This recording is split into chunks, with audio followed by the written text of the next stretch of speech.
I was on frigates initially in Fraser, and it coincided in that was in the late 60s, early 70s.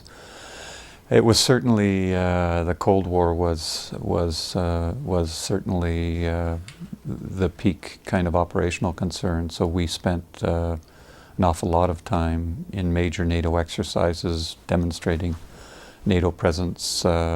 We would normally do workups and so on in the Caribbean, usually a NATO exercise, a lower key NATO exercise in the Western Atlantic in the spring, early summer. We would normally spend spring, summer, a bit closer to home doing fisheries patrols. And in those days, Canada had just declared the 200-mile limit, so we were doing fishery patrols, exercising Canada's 200-mile limit. And the fall would normally be a very high intensity NATO exercise that would normally involve Americans, British, most of the large NATO countries.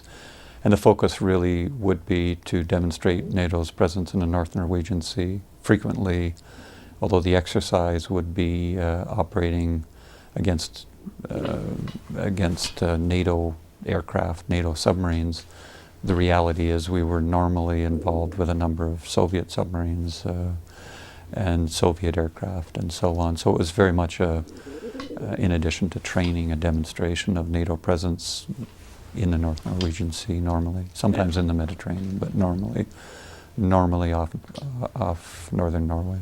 Many of the focal points of these NATO exercises in North Norway would be some kind of a landing by either the British Royal Marines or the U.S. Marines and that sort of thing, and we would basically protect convoys or protect those forces or provide protection to aircraft carriers that might be projecting air power ashore. Fundamentally, in a Canadian context, our focus, although we did have to be able to defend ourselves against air attack or missiles, that kind of thing, our primary focus was anti-submarine warfare and primarily tracking Soviet nuclear submarines, either nuclear attack submarines or actually nuclear ballistic missile firing submarines, which became a focus in terms of Iroquois when I was commanding Iroquois. NATO at the time was moving, was in the 83-84 period, and NATO was moving Pershing II missiles into Europe, and the Soviet response was really to increase dramatically the presence of Soviet ballistic missile firing submarines in the Atlantic off North America. And my ship had been planned that Iroquois would